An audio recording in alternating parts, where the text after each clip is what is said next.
Bien-aimés dans le Seigneur, bonjour.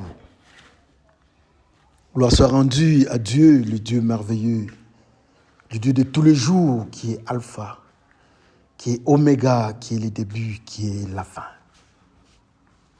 C'est votre frère Bifalo Bifoulou du ministère de l'Armée Bleue.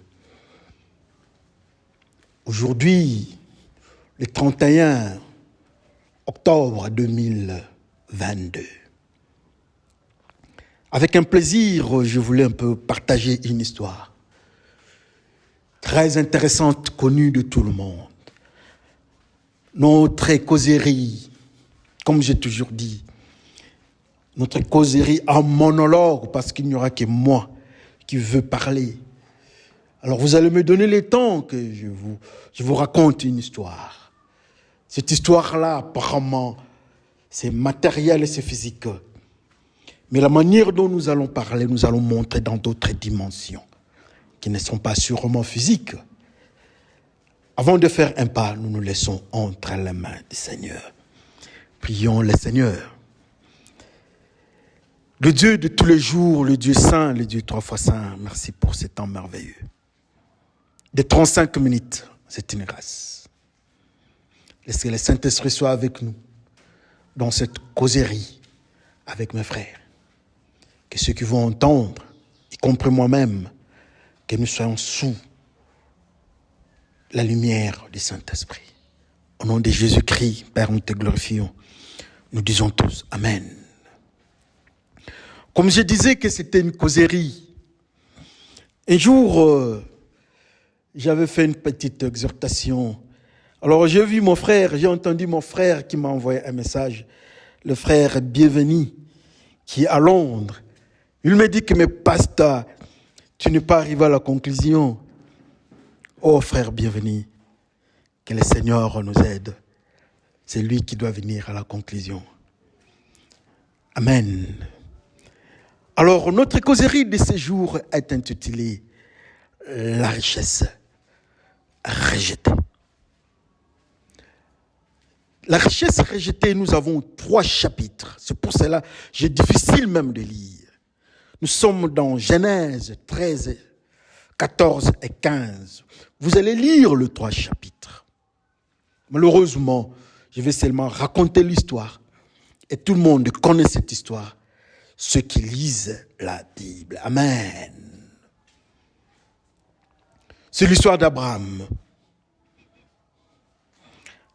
Avec son neveu Lot. Abraham, Dieu le voit. Chez lui, chez ses parents. Il l'appelle et lui dit, quitte tes parents. Je vais t'emmener sur une terre. Je t'envoie là-bas, quelque part. Toi, pars là-bas. Je te bénirai là-bas. Intéressant, Abraham fait confiance à ces dieux-là, apparemment non connus par ses parents, par ses ancêtres. Il prend sa femme, qui est aussi sa sœur, Sarai. Et il a pris aussi son neveu, Lot.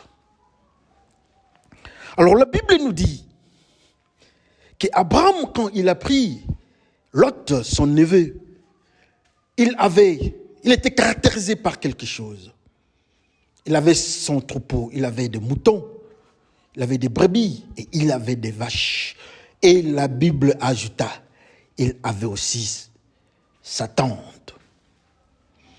Et dans le même principe, la Bible dit aussi que Lot, le neveu d'Abraham, avait des troupeaux, il avait des moutons, des brebis, et il avait aussi sa tente, très intéressant.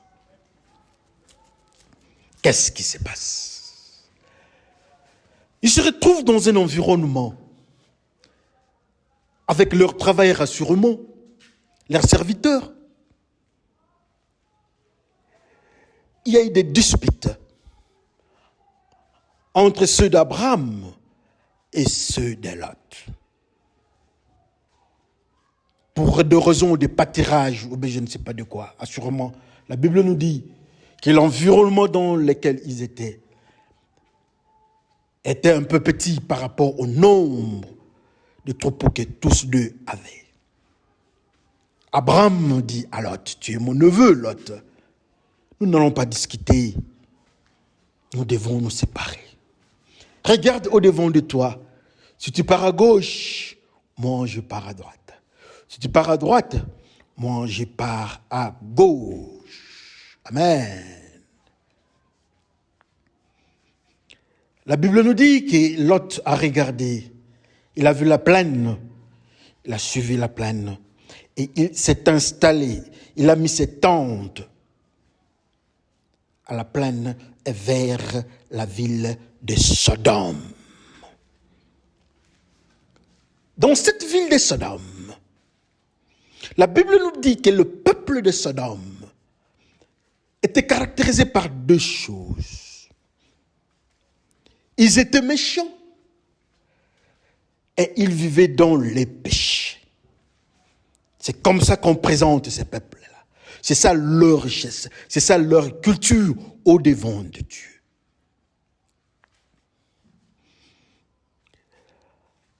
Alors, Lot est parti de ces côtés-là.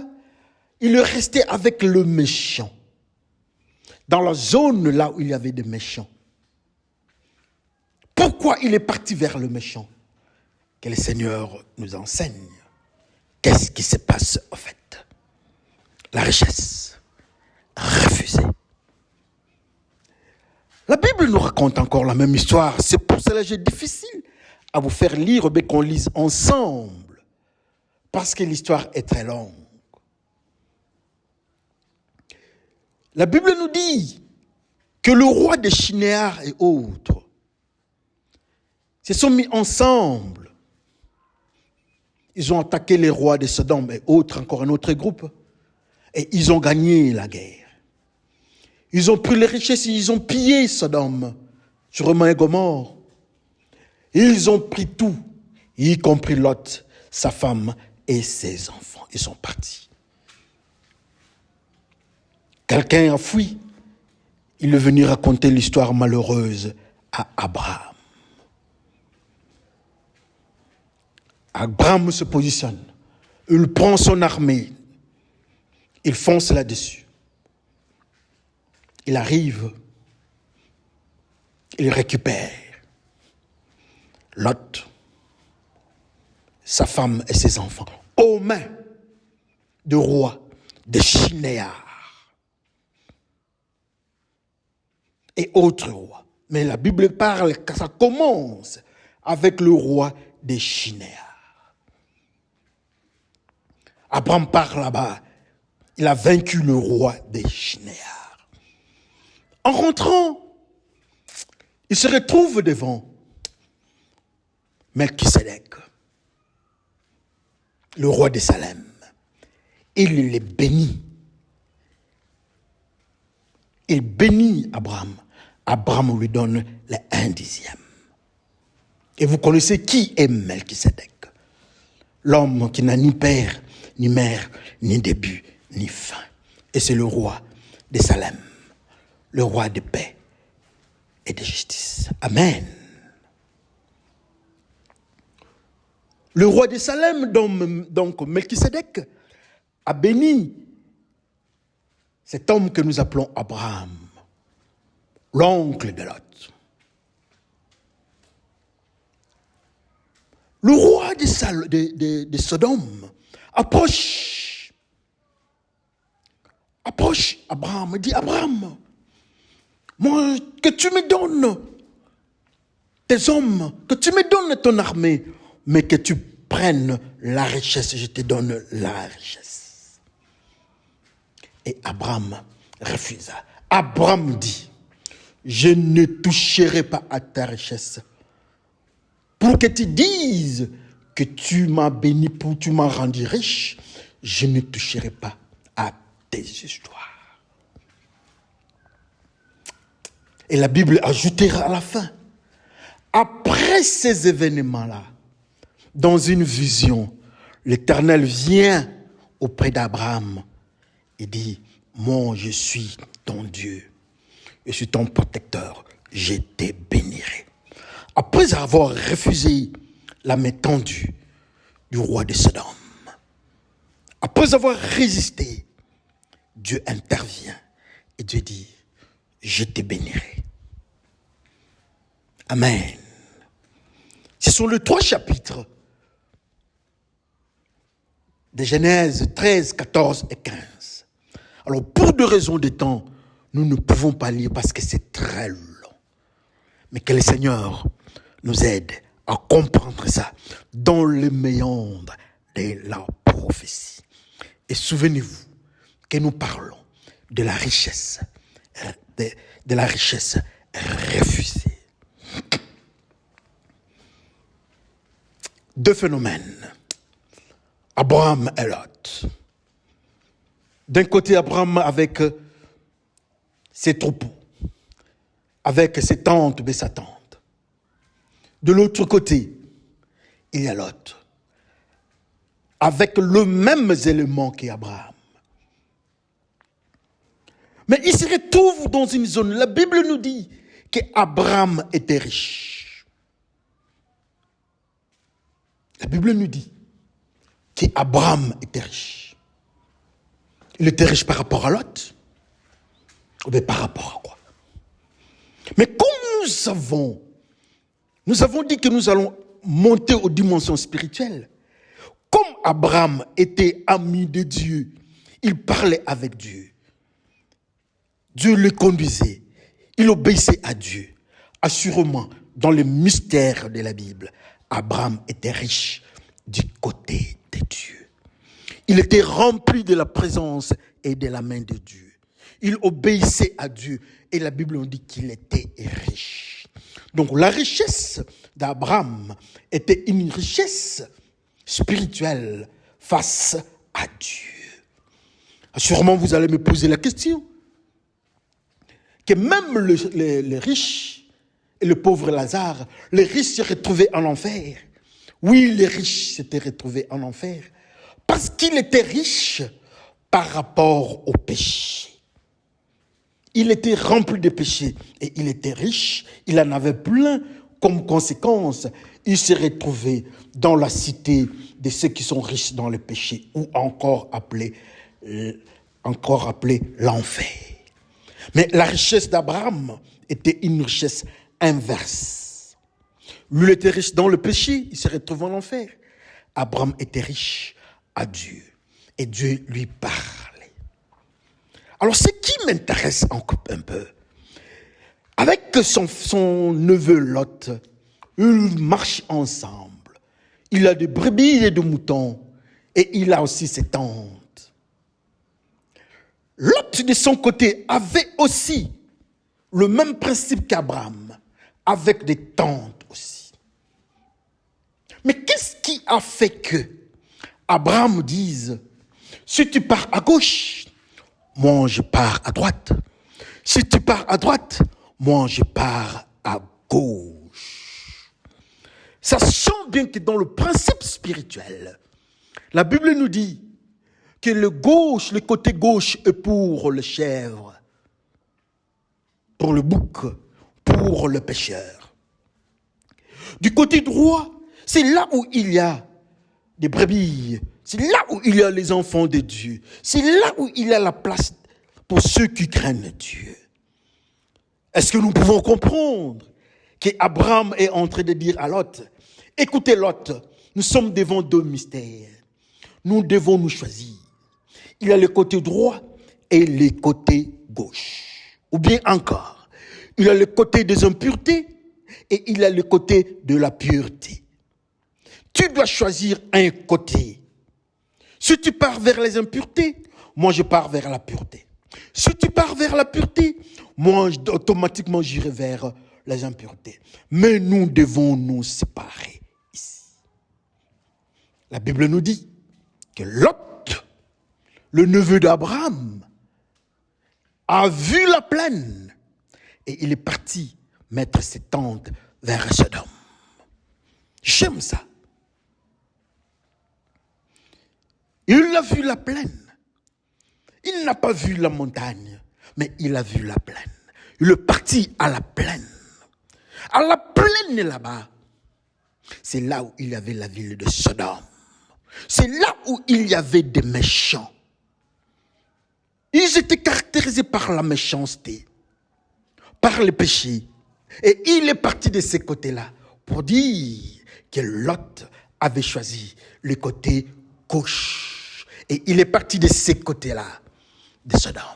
Et vous connaissez la suite de Sodome et Gomorrhe. Souvenez-vous, aujourd'hui, notre message est intitulé « La richesse refusée ».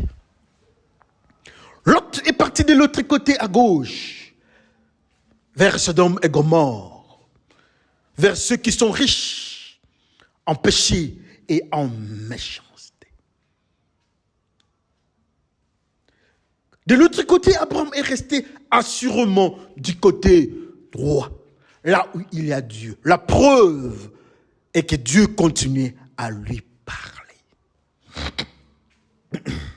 Je m'excuse. Il y a une guerre. Quelle est cette guerre-là? Il est le roi de Shinéar, avec ce partenaire ou allié de guerre, contre le roi de Sodome, lui aussi de son côté avec Gomorrhe et les autres. Ils ont fait la guerre. Celui de Shinéar a gagné la guerre sur celui de Sodome. Comme conséquence, Lot est tombé entre les mains de celui de Shinéar. Donc le roi de Shinéar, avec ses alliés, ils ont gagné la guerre sur le roi de Sodome et Gomorrhe. Alléluia. Très intéressant. Nous voulons un peu parler de Shinéar. Qu'est-ce que Shinéar dans la Bible? Rentrons d'abord, je crois que c'est dans Zacharie.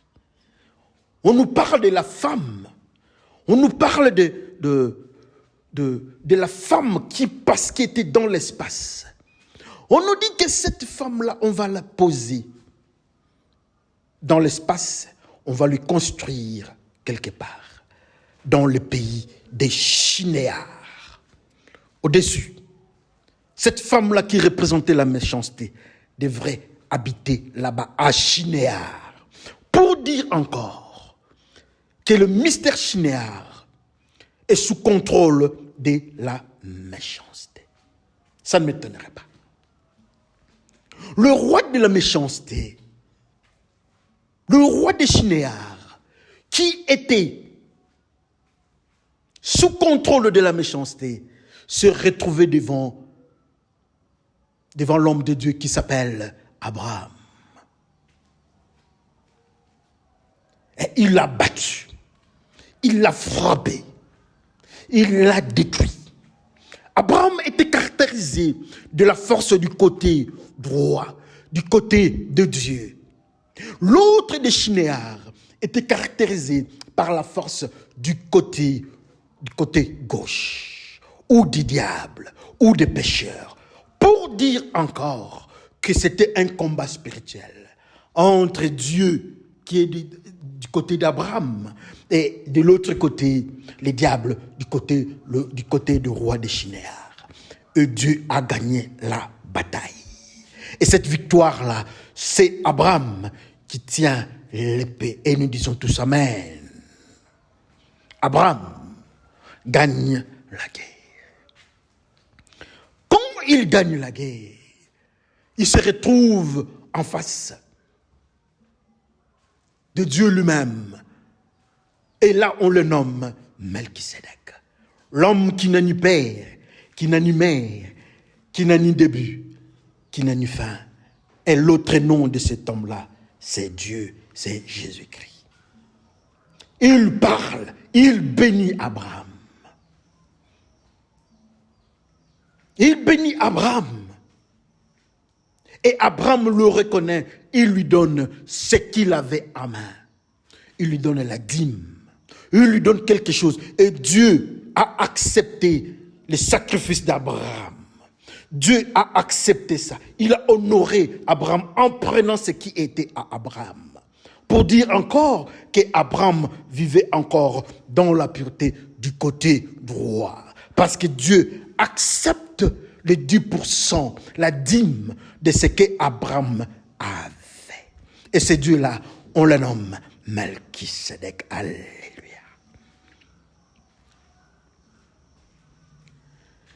Il gagne le côté négatif du monde spirituel. Il gagne ce coin-là. Il maîtrise ça. Et il récupère quelqu'un qui était là-bas. Dans ce monde-là. Il le récupère. Son nom, c'est Lot. Il récupère Lot avec sa famille.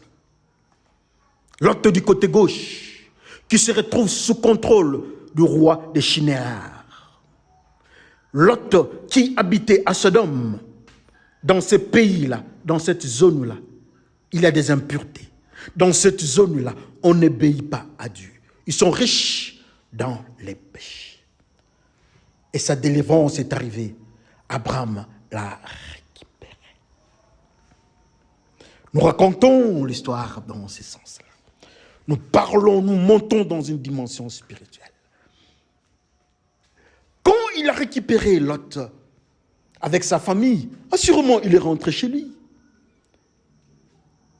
Mais voilà le roi de Sodome, le roi qui est caractérisé par les péchés et la méchanceté. Il est caractérisé par cette richesse-là. Il vient à Abraham, dit Abraham, donne-moi tes soldats, donne-moi ton armée et prends ma richesse. Nous disons que le roi de Sodome et Gomorrhe, ou bien le peuple de Sodome, était caractérisé par la méchanceté et la désobéissance, ou encore le péché. C'est ça leur richesse dans la Bible. C'est ce qu'ils avaient en trop. C'est ce qu'ils avaient au pluriel. Il dit à Abraham, prends ce que moi j'ai. Il avait quoi dans le monde spirituel? Parce que nous avons dit, nous sommes partis. Notre causerie a une dimension spirituelle. C'est lui qui a la méchanceté. C'est lui qui est dans le péché, qui est riche en péché et méchanceté. Dit Abraham, prends ma richesse. Et cette richesse-là, ça s'appelle quoi? Ça s'appelle le péché. Ça s'appelle la méchanceté. Et vous connaissez la suite de Sodome et Gomorrhe, qui ont même voulu rester avec les anges. Et vous connaissez la suite.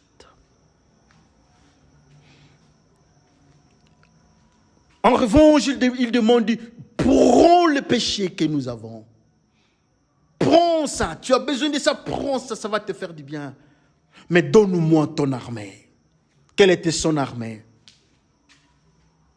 Il avait des armes. Quelle était son armée? C'était l'armée de Dieu. Quelles étaient ses armes?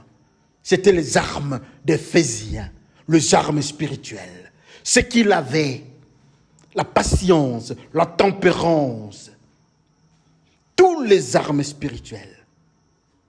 Qu'est-ce que j'ai dit? Ça, ce sont des fruits du Saint-Esprit. Je m'en excuse. Les armes spirituelles, la parole de Dieu, les sandales et l'évangile, et autres, les saluts comme casquette. Il demande ces armes-là, il demande cette armée-là. Cet homme de Dieu, l'enfant de Dieu, du côté droit, habitué dans la crainte de Dieu, il dit non, je ne prendrai jamais ça. Je ne vais pas toucher à ça pour que tu dises que tu m'as rendu riche. Pour que tu dises que tu m'as donné tes histoires. Pour que tu dises que tu m'as donné ta richesse. Mais je ne peux pas prendre ta richesse. Sa richesse était caractérisée par les impuretés. Et Abraham a refusé les impuretés de cet homme-là. Il a refusé ça. Je ne prends pas tes impuretés. Je ne prends pas ta vie. Je ne prends pas votre culture. Je ne prends pas vos coutumes. Je ne prends pas ce qui vous fait du bien. Je ne prends pas ce qui est à vous. Sinon, vous allez dire très haut aux gens. Vous allez dire que vous m'avez rendu riche. Vous allez dire aux autres qu'Abraham a pris ce qui nous appartient. nos péchés. Lui qui est un enfant de Dieu du côté droit, il a pris nos histoires. Moi, je ne veux pas prendre vos histoires. Alléluia.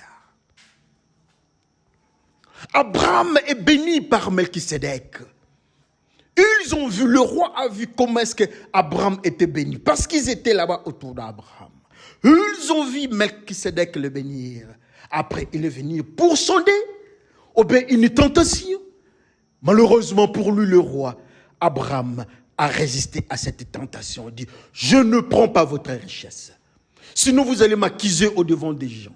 Sinon, vous allez m'accuser à Dieu qui regarde ton serviteur Abraham a pris ce qui nous caractérise. Et Abraham a rejeté sa proposition. Pour dire encore, Abraham est resté du côté de la sanctification. Pour dire encore qu'Abraham est resté du côté de la bergerie. Pour dire encore qu'Abraham est resté du côté de ceux qui craignent Dieu, ceux qui ont la haine des péchés. Il est resté de ces côtés-là.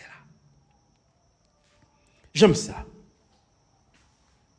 À la fin, quand il a refusé ça, la Bible nous dit, après ces événements-là, c'est dans Genèse 15, chapitre, verset 1, je crois.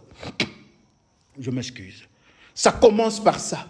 Après ces événements-là, Dieu apparut à Abraham à une vision. Il dit, je suis ton Dieu, ton protecteur. Je vais te bénir. Après avoir refusé ces histoires-là, moi Dieu, je suis ton protecteur. Tu as résisté à ces gens-là. Tu as détruit la puissance des Chinéars. Tu as détruit la puissance de la femme qui représente la méchanceté. Tu as refusé le principe de la richesse de Sodome. Tu es resté dans la pureté. Alors, je vais te bénir. Dieu dit, il va bénir Abraham. Et il a continué avec Abraham. La richesse, rejetée. Combien de fois nous sommes dans ce monde de Sodome et Gomorrhe. Combien de fois nous sommes dans ce monde du côté gauche, dans nos cultures de ce monde. Ce sont les cultures des Chinéas. Ce sont les cultures de Sodome. Ce sont les cultures de philosophie de ceux qui n'obéissent pas à Dieu. Mais quand nous venons, la Bible nous dit que nous sommes Abraham est le père et l'ancêtre. C'est lui la base de la foi. Mais quand nous venons, nous disons que nous sommes de la descendance d'Abraham. Mais quand nous venons dans ce monde, on constate une chose. Nous prenons ce qui est le roi de Sodome. Nous prenons la culture de Sodome. Nous prenons la culture de la méchanceté de Sodome. Nous avons des tatouages de Sodome. Nous avons la sodomie de Sodome. Nous avons la masturbation de Sodome. Nous avons les avortements de Sodome. Nous avons le changement de sexe de Sodome. Nous avons le film pornographique de Sodome. Et comment on va nous dire, ou bien combien nous pouvons nous dire que nous sommes de la descendance d'Abraham. Abraham a refusé la richesse de Sodome et Gomorrhe. Quand nous venons à l'église, les uns se parlent de la descendance d'Abraham, ça ce n'est pas un problème. Les autres se parlent d'Isaac. Ils se tapent à la poitrine. Ils ont même le nom d'Isaac. Ça c'est bien, il n'y a pas de problème. Mais les pères de la foi, quand nous regardons les pères de la foi et on nous regarde nous autres, il n'y a pas de ressemblance. La différence entre Abraham et nous autres, nous avons acquis la richesse du côté gauche, du côté de l'autre là où il est parti, du côté de Sodome et Gomorrhe, du côté de la vallée, du côté de la cité. Nous sommes partis là-bas. Mais la Bible nous dit que lui, Abraham, était parti, je crois, à la chaîne de Mamré. Il est parti là-bas. Il est parti dans cette zone-là. du côté du roi. Il a résisté à la proposition du roi de ce monde. Il a écrasé la puissance des chinéars. Il a dit non aux demandes du roi de ce monde. Mais alors nous autres, face aux femmes d'autrui, alors nous autres, face au mari d'autrui, alors nous autres, face à la magie des chinéars, alors nous autres, face à la magie de Sodome et Gomorrhe, alors nous autres, face à la sodomie, alors nous autres, face à l'exploitation sexuelle, alors nous autres, face à l'exploitation mystique, alors nous autres, face à tout ce qui est culture et philosophie de ce monde, nous nous comportons comment? Mais souvenez-vous, Lot s'est retrouvé du côté gauche. Quand il a vu le monde, il a aimé le monde. Et Dieu dit même à Lot, je viens vous récupérer. Je pars récupérer Lot. Mais Lot alors part à la montagne. À la montagne, c'est la maison de Dieu. Lot part là-bas, Lot a refusé. Il a dit, je ne pars pas à la montagne. Moi, j'aime les cultures des cités. Envoie-moi à Soar. Il est parti à la petite cité. Comme conséquence, il y a eu inceste. Toujours du côté gauche, le comportement de Lot. Quand nous venons au-devant de Dieu, peut-être les humains nous voient et que nous sommes saints, nous vivons dans la sanctification. Mais quand Dieu nous regarde, il nous trouve dans la culture de Lot, du côté gauche. Dieu nous voit, il nous trouve dans la richesse de Sodome. Dieu nous voit, il nous trouve dans la puissance mystique des chinéars avec la femme qui représente la méchanceté. La Bible nous dit que la femme qui représente la méchanceté était sur chinéar. Et c'est chinéar qui contrôlait Sodome. Et la Bible nous dit que le peuple de Sodome était un peuple méchant. Pour dire encore que la femme qui représentait la méchanceté avait injecté la méchanceté sur ceux de Sodome et Gomorrhe. Malheureusement, dans le système de Sodome et Gomorrhe, on a trouvé les neveux de Lot. Mais les neveux d'Abraham. Mais Abraham lui-même n'était pas là.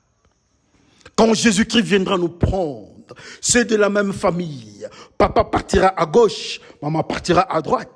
Les enfants partiront à gauche, les cousins partiront à droite. Ainsi de suite, nous serons séparés. Lot est parti à gauche, mais Abraham est parti à droite. Alors nous autres, quand le Seigneur viendra, il va nous trouver dans la richesse de Sodome et Gomorrhe, ou bien il va nous trouver dans la richesse de Dieu qui est à Abraham. Que chacun regarde sa vie. Mais pour Abraham, il refuse la richesse de Sodome et Gomorrhe. Il a eu la capacité de résister au roi des chinéars jusqu'à détruire ces rois-là. Alors nous autres, la Bible nous dit, résistez au malin, il fuira loin de nous. Il fuira loin de vous. Nous résistons au malin. Dans quelle forme?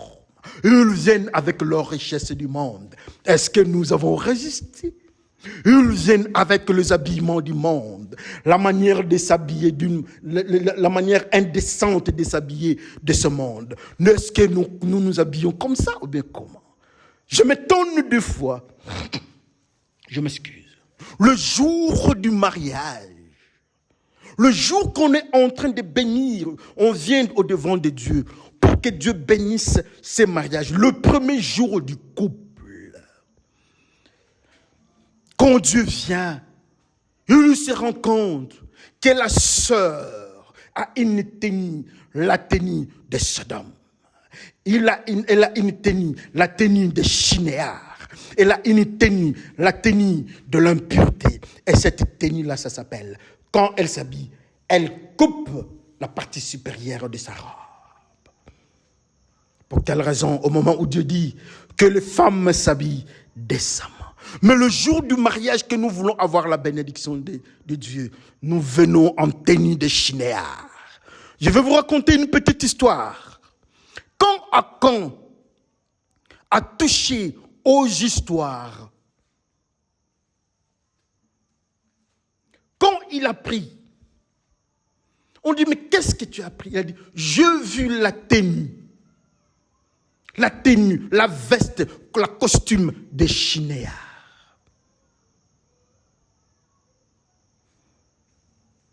À Jéricho, là où on ne craignait pas Dieu, là où il y avait la prostitution, il y avait la tenue des Shinéars là-bas. Et quand Akan a pris ça, parmi les enfants d'Israël, Dieu est sorti avec cette tenue-là. Mais cette tenue-là, cette manière-là, ils ont trouvé ça aussi à Lot, avec la tenue des Shinéars. C'est la même tenue, nos sœurs, le jour du mariage, elles viennent avec au devant de Dieu. Comme conséquence, Dieu se rétracte pour bénir ses couples. Quel malheur. La richesse refusée. Que chacun regarde sa vie. Au devant de nous, nous avons Shinéar. Nous avons la civilisation des Shinéars. Nous avons la civilisation de Babylone. Nous avons la civilisation de l'Égypte. Nous avons la civilisation de Sodome. Nous avons la civilisation des Soar. Nous avons la civilisation de Gomorre. Tous ces environnements-là sont caractérisés par une richesse qui s'appelle la richesse de Sodome, contrôlée par la femme qui représente la méchanceté. C'est ce qui caractérise notre monde. Que chacun regarde sa vie. Il a choisi quel côté? Le côté gauche, c'est là où il y a Shinéar. C'est là où il y a Sodome. C'est là où il y a notre frère Lot. C'est là où il y a la sodomie. C'est là où il y a le refus d'aller à la montagne. C'est là où il y a le feu qui détruit le monde. Du côté gauche. Avec la joie de ce monde, Lot a choisi cette zone-là. Alors toi, tu as choisi quoi? Tu as choisi quel côté? La richesse a refusé. Notre ancêtre, le père de la foi, a refusé tous ces éléments-là. Il rejette ça pour la simple raison. Il était riche en Dieu. Celui qui était riche en péché, en méchanceté. Les riches avec Lazare. On nous dit que ces riches-là envoient un message.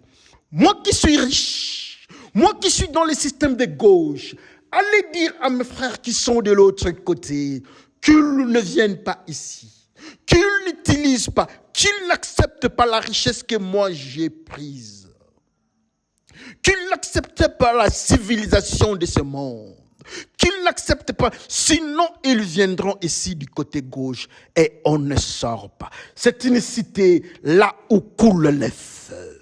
Ce n'est pas une cité là où coule le lait et le miel qui sont la parole de Dieu. C'est le message du riche des péchés, du riche de Sodome et Gomorre, du riche des Shinéars, du riche de l'Égypte, du riche de nos civilisations. Il nous a envoyé un message. Et il envoie ce message à Abraham qui est du côté droit. Il frappe à la porte. Il est venu. Il s'appelle le Fils de Dieu. Il s'appelle le Jésus-Christ. Il s'appelle le Roi des Rois. Il s'appelle la parole de Dieu. Il frappe à nos portes. Il frappe à nos cœurs. Il veut entrer dans ces cœurs-là. En nous enlevant, le côté gauche. En nous enlevant la civilisation de Shinéar. En nous enlevant la méchanceté de Sodome. Il est venu, il frappe. Dans nos cultures, il enlève. Dans nos coutumes, il enlève. Dans la civilisation africaine, il enlève. Dans la civilisation occidentale, il enlève. Dans la philosophie de ce monde, il enlève. Et il donne un nouveau cœur. Le cœur du côté droit. Le cœur de ceux qui craignent Dieu. Le cœur de ceux qui donnent comme fruit Isaac. Parce qu'à la fin, celui qui était du côté gauche, il a donné un fruit qui s'appelle Isaac, qui est à l'image de Dieu. C'est celui-là, que ce fruit-là que nous allons présenter, Isaac, que Dieu va accepter pour aller au sacrifice. Est-ce que notre vie est une vie nous pouvons présenter ça. Ça peut être un sacrifice de bonne odeur, comme le sacrifice d'Abraham. Abraham a présenté un sacrifice à Dieu. Du côté droit, Dieu a accepté. Alors nous autres, quand nous venons au-devant de Dieu, nous venons avec un sacrifice que Dieu n'accepte pas peut-être. Et il y a quelqu'un qui est venu avec son sacrifice. Son nom, c'est Caïn. Il est venu avec ces sacrifices-là de l'agriculture. Il était agriculteur. Il est venu avec le produit de la terre. La Bible nous dit que la terre était maudite. Il est venu avec le produit de la malédiction du côté gauche. Il est venu avec, au devant de Dieu, Dieu a refusé.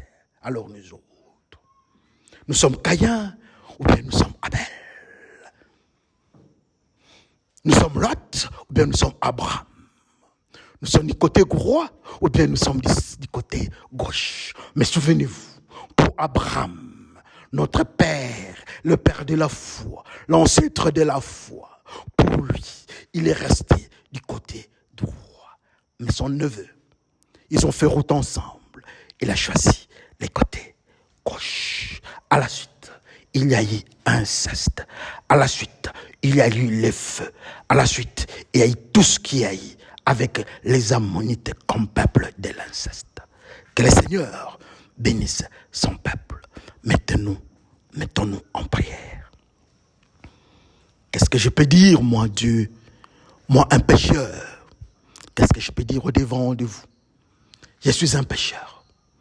Quand je me regarde, je me rends compte que la civilisation des Sodome, la civilisation des Chinéars, cette richesse-là, Seigneur, j'ai avec ça. Je suis avec ça. Je garde ça, Seigneur. J'ai ça entre mes mains, Seigneur. J'aime ces civilisations-là.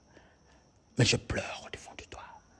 Je me récupérer comme Abraham avait récupéré Lot. Jésus-Christ vient me récupérer et enlève-moi les cœurs de ces civilisations-là. Enlève-moi les cœurs, enlève mes frères les cœurs de la méchanceté. Donne-nous les cœurs purs, le cœur de la crainte de Dieu, le cœur de ceux qui sont du côté droit. Merci Seigneur pour cette parole. Nous élevons ton nom pour ces temps. Au nom de Jésus-Christ, Père, nous te glorifions. Nous disons Amen. Souvenez-vous qu'aujourd'hui nous avons parlé de la richesse refusée par Abraham.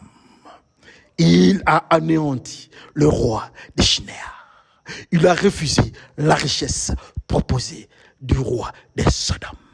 Mais son neveu est tombé dans les sacs. Mais par la grâce de Dieu, par l'amour de Dieu, Dieu par son amour, par la prière d'Abraham qui vivait dans la sanctification, Dieu a justifié son fils, Lot, le neveu d'Abraham qui s'appelle Lot.